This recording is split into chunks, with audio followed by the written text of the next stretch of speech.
إن من الأحداث عبر ودروس، سواء كانت هذه الأحداث في التاريخ الماضي أو في العهد المعاصر، فكل حدث فيه من الدروس والعبر. وينبغي للمسلمين أن يكون لهم من الأحداث التي حدثت وتحدث لهم فيها من الدروس والعبر، والسعيد من اتعظ بغيره. وهنا حدث عايشه وشاهده المسلمون، كبيرهم وصغيرهم، ذكرهم وإنثاهم. هذا الحدث هو تحرير بلاد سوريا التي هي رأس الشام، وفلسطين عيناها، والأردن ولبنان جناحاها. فإذا قيل الشام فالمراد به هذه الأربعة الدول: سوريا وفلسطين والأردن ولبنان. وسميت بالشام لأنها تقع شمال الكعبة، كما أن اليمن سميت باليمن لأنها تقع في يمين الكعبة. هذه البلاد السورية التي حررها الله سبحانه من رجس النصيريين والرافضة المجرمين، كان لهذا الحدث وقع في قلوب المؤمنين، وفيه من الدروس والعبر ما يقدر بنا أن نقف عندها. الدروس كثيرة والعبر عظيمة، ولكن نكتفي بهذه الجمعة بدرس وموعظة وعبرة عسى أن ننتفع بها، ونترك ما تبقى في الجمعة القادمة بإذن الله جل وعلا. إن من الدروس والعبر التي عايناها وشاهدناها ألا وهو أثر الدعاء يا عباد الله. فهذا التحرير الذي حصل ليس فقط بقوة السلاح ولا بقوة الجند، ولكن هناك سلاح أقوى وهناك سلاح أعظم ما زال ولا يزال المسلمون يتسلحون به. فالمسلمون منذ ما حصل في سوريا لم تقف ألسنتهم في منابرهم كدعاة وعلماء، وفي صلاتهم وسحرهم كمسلمين. لم ينسى المسلمون إخوانهم السوريين لا في عرفات فكم رفعت من أيدي، ولا في مزدلفة، ولا أثناء الطواف، لا في رمضان ولا في غيرها، وهم يقولون: اللهم عليك بالنصيريين والرافضة المجرمين، اللهم ارحم إخواننا السوريين، اللهم فك أسراهم، اللهم ارحم موتاهم، اللهم حرر سوريا بلاد الشام من الأنجاس والأرجاس. هكذا دعا المسلمون ويدعون. فجاء الوقت الذي تحقق لهم ما يؤملون وما كانوا يرجون. ولهذا قال الله سبحانه وتعالى في كتاب الكريم: أمن يجيب المضطر إذا دعاه ويكشف السوء ويجعلكم خلفاء الأرض أإله مع الله قليلا ما تذكرون. فهو الذي يجيب المضطر، وهو الذي ينصر، وهو الذي يفرج، وهو الذي يخذل، وهو الذي يهزم سبحانه وتعالى. ولذلك معاشر المسلمين، النبي صلى الله عليه وسلم يقول كما في حديث سعد بن أبي وقاص عند البخاري وغيره، قال: وهل تنصر هذه الأمة إلا بضعفائها، بدعائهم وصلاتهم وإخلاصهم. هكذا يقول النبي صلى الله عليه وسلم.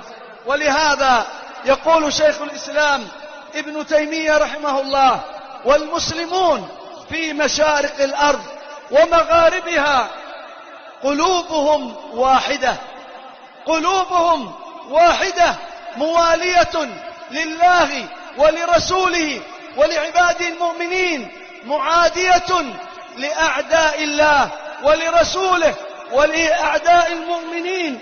قال والقلوبهم الصادقة وأدعيتهم الصالحة هي العسكر الذي لا يغلب والجند الذي لا يخذل.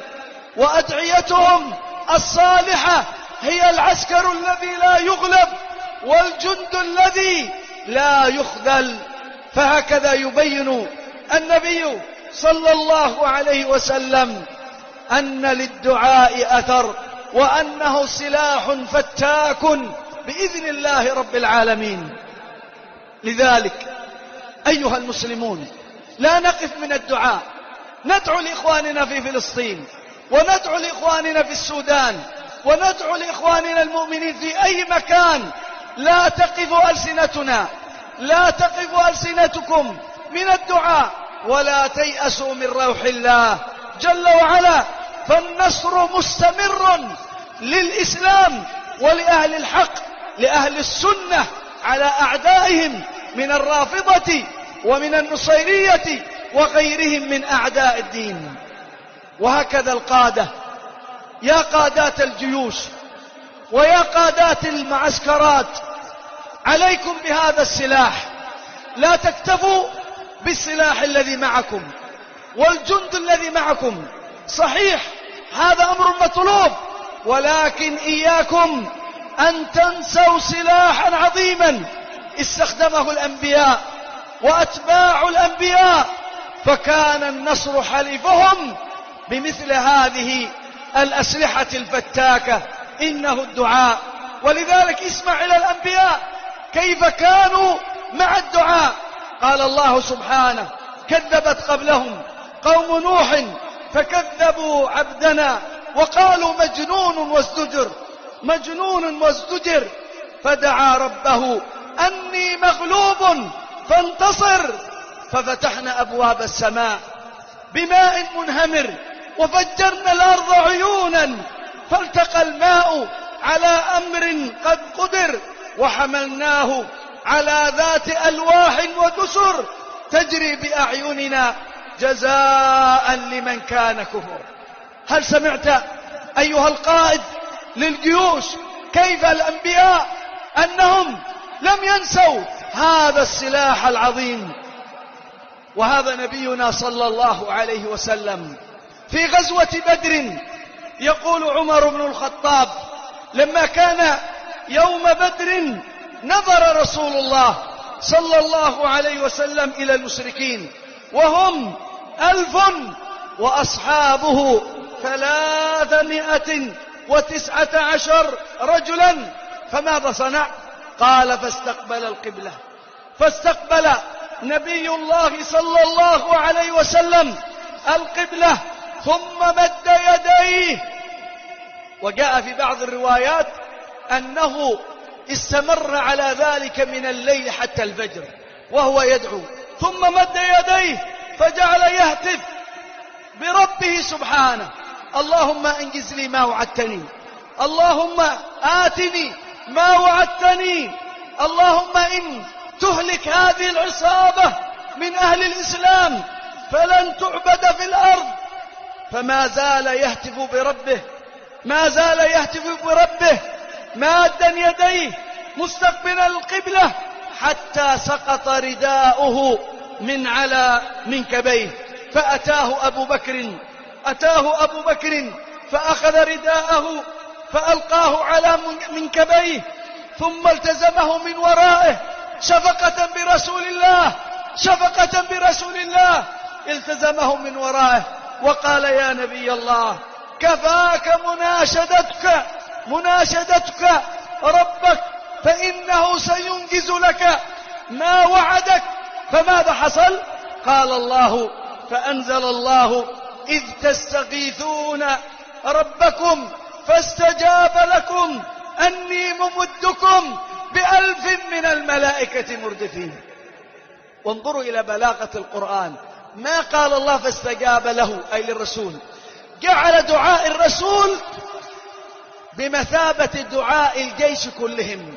فأنت أيها القائد حينما تدعو الله، وخاصة إذا التقى الجيشان، فكأن جندك يدعون معك، لأنك أنت موكل عنهم. لذلك قال الله: فاستجاب لكم. فلذلك يا قادة الجيوش، الله الله في الدعاء، فإنه أعظم ما يتحقق به النصر. وهكذا معاشر المسلمين، هكذا أيضا ينبغي للمقاتلين للجنود حينما يلتقون مع أعداء الدين من الرافضة أو من غيرهم ممن نصب رايته لحرب الإسلام والمسلمين، ينبغي عند التحام الجيش ألا تنسوا الله سبحانه بذكره بدعائه.